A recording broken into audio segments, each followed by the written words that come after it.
Hello guys, welcome back to my YouTube channel study with Jyoti. तो इस video में हम दो एग्जांपल्स और देखने वाले हैं ताकि आपका कॉन्सेप्ट बिल्कुल क्लियर हो जाए। उसके बाद फिर हम नेक्स्ट बढ़ेंगे अलजेब्रा ऑफ लिमिट्स वगैरह पे के कॉन्सेप्ट के ऊपर। ठीक है, तो हम एग्जांपल देखते हैं इसमें। तो फर्स्ट जो एग्जांपल मैंने लिया है, आपकी बार लिया है ट्रिग्नोमेट्रिक फंक्शन का, ताकि आपका ये वाला कॉन्सेप्ट भी क्लियर हो जाए। ठीक है, तो यहाँ पे भी हमारा सेम प्रोसेस ही चलेगा जैसे हमने लास्ट वीडियो में करा था। कंसिडर द फंक्शन, ये हमारे पास एग्जांपल है कि f of x is equal to x plus cos x, and हमें क्या करना है, find the limit x tends to zero f of x. मतलब कि हमें लिमिट कैलकुलेट करनी है किस पे, x is equal to zero पे। तो आपको एक चीज पता है, हम डायरेक्ट जीरो पे चेक नहीं करते हैं, हम करते हैं इसके लेफ्ट साइड में और राइट साइड में। मतलब कि कुछ जीरो की लेफ्ट साइड की वैल्यूज लेते हैं, कुछ राइट साइड की वैल्यूज लेते हैं। ठीक है, तो अभी हमें क्या करना है, इसके लेफ्ट साइड की वैल्यूज क्या क्या हो सकती है हमारे पास। कुछ माइनस में होगी लेफ्ट साइड में, बिकॉज जीरो अगर हमारा यहाँ लाई करता है तो इस साइड इसकी पॉजिटिव वैल्यूज होती है और इस साइड इसकी नेगेटिव वैल्यूज होती है। राइट, रियल नंबर पे अगर हम, मतलब रियल लाइन जो होती है, नंबर लाइन जिसको आप बोलते हो, तो उसमें अगर देखें तो इधर हमारा वन आ जाता है, इधर माइनस वन आ जाता है। तो ये वन की तरफ अप्रोच, माइनस वन की तरफ अप्रोच करेगा तो वैल्यूज कैसे हो सकती है कि माइनस 0.0001 समथिंग। ठीक है, फिर हम इसके थोड़ा और नजदीक आ जाएंगे, -0.001 ले लेते हैं। उसके बाद सिमिलरली हमारा राइट साइड में, तो राइट साइड में हमें वन की तरफ अप्रोच करना है, तो सिमिलर वे में 0.0001 हो सकती है, 0.001, एंड फिर वो लास्ट में वन को अप्रोच करता है, बट हमें केवल इसके बिल्कुल जस्ट पास वाली लिमिट्स लेनी है, वैल्यूज लेनी है एक्स की। ठीक है, तो सिमिलर वे में हमें ये फॉरवर्ड करना है। ठीक है, तो सॉल्यूशन यहाँ पे हम स्टार्ट करते हैं। तो let us compute the value of the function F of x for every x, मतलब नियर टू जीरो। कि नियर टू जीरो मतलब कि जो अभी मैंने आपको एक्सप्लेन किया कि लेफ्ट साइड वाला भी और राइट साइड वाली वैल्यूज भी हम चेक करेंगे। तो जो लेफ्ट साइड में अगर हम देखते हो तो ये वाले पॉइंट्स हो जाएंगे कि -0.1, -0.01, -0.001। इसके बाद हमारा आ जाता है जीरो।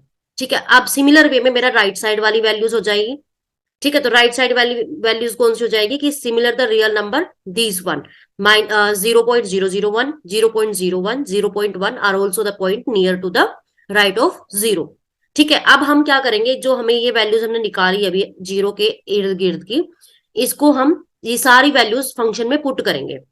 ठीक है, तो फंक्शन में पुट करने के बाद जो वैल्यू आ रही होगी उससे हम चेक करेंगे कि किसको हमारा फंक्शन जो है टेंड कर रहा है, किस वैल्यूज को, किस मतलब पर्टिकुलर वैल्यू को। ठीक है, तो वो देखते हैं अभी। तो गाइस देखो, यहाँ पे मैंने टेबल बना लिया कि जीरो -0.1 पे अगर आप इस फंक्शन में वैल्यू पुट करते हो कि एफ, आपके पास एफ ऑफ एक्स है एक्स प्लस कोस एक्स। ठीक है, अगर मैं यहाँ पे ये वाली वैल्यू पुट करती हूँ, माइनस फर्स्ट वाली -0.1। ठीक है, तो -0.1 का मतलब क्या है कि एक्स की जगह -0.1 पुट करेंगे, प्लस में कोस -0.1। ठीक है, तो अब यहाँ पे आपको पता है कोस के अंदर आप कुछ भी नेगेटिव वैल्यूज डालो, वो हमारा क्या होता है, कोस एक्स हो जाएगा। मतलब कि सिंपली पॉजिटिव का बन जाएगा। तो ये तो हमारा हो गया कोस। अगर हम माने तो जीरो, -0.1 किसको लाई कर रहा है, बेसिकली एक जीरो को ही लाई कर रहा है। तो हम सिंपली यहाँ पे कोस जीरो ले लेते हैं, बट हमें एग्जैक्ट वैल्यू निकालनी पड़ेगी। सपोज वन, मैंने इसकी वैल्यू कैलकुलेट कर ली कोस जीरो की। ठीक है, तो वन माइनस ये करोगे तो आपके पास ऐसा कुछ रिजल्ट आएगा। मतलब मैंने एग्जैक्ट यहाँ पे कैलकुलेट नहीं करी, बट अगर आप कैलकुलेटर से कैलकुलेट भी करोगे तो आपके पास एग्जैक्ट वैल्यू ये वाले आएगी, 0.9850। प्लस क्या आप बोलोगे, प्लस की क्यों आ रही है, बिकॉज यहाँ पे कोस की वैल्यू ज्यादा होगी as compare to this one. ठीक है, सिमिलर वे में हम सारी वैल्यूज यहाँ पे जो है कैलकुलेट कर लेंगे कि 0.001 पे, 0.01 पे। अब आप देख रहे हो कि ये हमारी जीरो है सपोज बीच में, ये जीरो के लेफ्ट साइड वैल्यूज है, ये जीरो के राइट साइड वाली वैल्यूज है। तो यहाँ पे हम राइट साइड वाली वैल्यूज को देखते हैं तो वो क्या आ रही, 1.00999। अगर हम लेफ्ट साइड वाली वैल्यूज देखते हैं तो 0.998999। मतलब अगर आप देखो ना, ये जो वैल्यूज है ये भी हमारी किसको अप्रोक्सीमेट कर रही है, वन को कर रही है। ठीक है, अगर हम ये वाली वैल्यूज देखते हैं तो ये भी हमारी वन को ही ला रही है वैल्यूज। अब हमारे पास आते हैं कि ठीक है, इनसे हमें पता चल गया कि लेफ्ट वाली और राइट वाली दोनों वन के सिमिलर ही आ रही है वैल्यूज। ठीक है, क्योंकि हम अप्रोक्सीमेशन लेते हैं। तो अब हम क्या करेंगे, डायरेक्ट अगर हम जीरो पुट करते हैं फंक्शन में भी, तो हमारे पास क्या वैल्यू आती है कि एफ ऑफ जीरो, मतलब कि एक्स की जगह जीरो प्लस में कोस जीरो। तो zero is zero only, plus cos zero is one, तो दैट इज हमारी वैल्यू आ गई वन।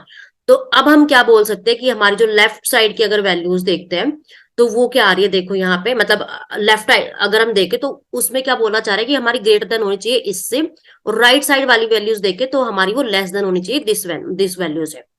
ठीक है, मतलब कि सिंपली इसमें ये बोलना चाह रहे हैं कि इससे लेस होनी चाहिए और इससे हमारी ज्यादा होनी चाहिए। ठीक है, तो इसमें हम इस तरीके से इसको डिफाइन कर देंगे कि तो जो लेफ्ट साइड वाली है वो हमारी इसको टेंड कर रही है, और सिमिलर वे में राइट साइड वाली वैल्यू मेरी 1 आ रही है। तो अब आप देख सकते हो कि दोनों जो है लेफ्ट साइड वाली भी और राइट साइड वाली लिमिट भी दोनों सेम आ रही है। तो मतलब सेम आ रही है, मतलब ये हमारी जो लिमिट होगी वही हमारी, जो यहाँ पे नंबर आ रहा है वही हमारी लिमिट हो जाएगी। ठीक है, अगर डिफरेंट आती तो हम बोल देते कि लिमिट डज नॉट एग्जिस्ट, कि LHL और RHL, अगर ये हमारी दोनों इक्वल वैल्यू दे रही है ना, तो मतलब हमारी लिमिट एग्जिस्ट करती है, और कौन सी लिमिट होगी जो निकल के आई है। बट अगर ये नॉट इक्वल टू आ रही है सपोज किसी एग्जाम्पल में, तो मतलब कि limit does not exist. But इस केस में हमारी जो लिमिट वो एग्जिस्ट कर रही है। ठीक है, अब सिमिलर वे में हम एक और एग्जाम्पल लेते तो यहाँ पे तो हम सिंपली बोल देंगे कि इसका हमारा वो इक्वल टू 1 हो गया। ठीक है, तो इसकी जो फंक्शन की जो लिमिट है वो हमारी कितनी आ जाएगी, 1 आ जाएगी। अब हम एक एग्जाम्पल लेते हैं जिसमें हमारी लिमिट एग्जिस्ट नहीं कर रही होंगी। तो यहाँ पे मैं डायरेक्ट ही आपको बताने वाली, जैसे हमारे पास ये फंक्शन है कि f of x is equal to x minus two zero and x plus two x less than zero, मतलब कि जो एक्स माइनस टू है वो फंक्शन कब है, जब हमारा एक्स लेस देन जीरो होता है, और जीरो फंक्शन कब है, जब हमारा x is equal to zero होता है, और एक्स प्लस टू फंक्शन कब है, जब मेरा एक्स जो है वो ग्रेटर देन जीरो हो। हमें फाइंड करनी है limit x tends to zero f of x, मतलब कि फंक्शन की लिमिट हमें चेक करनी है जीरो पर। तो सेम वे में हम दोनों साइड की लेंगे, लेस देन वाली भी लेंगे, ग्रेटर देन वाली भी लेंगे। तो आप जब लेफ्ट वाली लोगे तो लेफ्ट अगर हम एक्स लेस देन जीरो ले रहे हैं, मतलब कि माइनस में कुछ वैल्यूज ले रहे हैं, तो वहां पे जो हमारा फंक्शन होगा ये वाला होगा, एक्स माइनस टू। ठीक है, अगर हम एक्स ग्रेटर देन जीरो के लिए चेक करें तो हम फंक्शन ये वाला लेंगे, एक्स प्लस टू। इसमें आपको कंफ्यूज नहीं होना, यही यहाँ पे इस चैप्टर में इंपॉर्टेंट कॉन्सेप्ट है कि आपको अगर x लेस देन जीरो दिया है तो आप ये वाला फंक्शन लोगे, क्योंकि कई बार बच्चे कंफ्यूज हो जाते हैं कि हम कौन सा फंक्शन लें।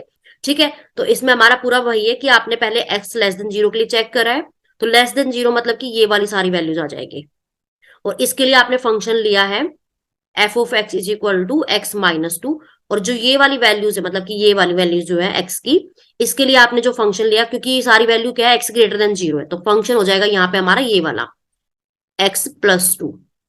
ठीक है, तो ये इसमें डिस्क्रिमिनेशन है बस कि एक्स लेस देन जीरो के लिए कौन सा फंक्शन ले रहा है, ग्रेटर देन जीरो के लिए कौन सा फंक्शन ले रहा है। तो अब आप यहाँ पे देख सकते हो कि अगर आप लेस देन ले रहे हो तो आपकी जो वैल्यू वो किसके अप्रोक्स आ रही है, माइनस टू के अबाउट आ रही है। ठीक है, और अगर हम एक्स ग्रेटर देन जीरो के लिए चेक करते हैं, जो फंक्शन की वैल्यू कितनी आ रही है, टू के अप्रोक्स। मतलब कि अगर हम एक्स माइनस उस पर देखे वैल्यू, मतलब x tends to zero minus पे चेक करें वैल्यू, तो हमारी माइनस टू आ रही है, और x tends to zero plus पे देखते हैं तो हमारी टू आ रही है वैल्यू फंक्शन की। ठीक है, तो अब आप देख सकते हो कि left hand limit and right hand limit are not equal, तो मतलब कि क्या है, इसमें हमारा जो फंक्शन लिमिट है वो डज नॉट एग्जिस्ट। ठीक है, तो बस इसमें यही डिफरेंट था कि हमारी लिमिट एग्जिस्ट कब नहीं करती, कब करती है। कब करती है लिमिट, जब लेफ्ट हैंड लिमिट और राइट हैंड लिमिट इक्वल आ जाए, और अगर डिफरेंट आ रही है तो मतलब लिमिट डज नॉट एग्जिस्ट।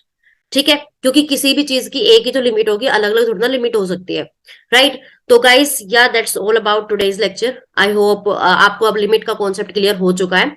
ठीक है, तो अब हम नेक्स्ट कॉन्सेप्ट बढ़ेंगे next video. Okay, so yeah guys that's all for today's lecture. मिलते हैं नेक्स्ट वीडियो में, till then bye bye, take care.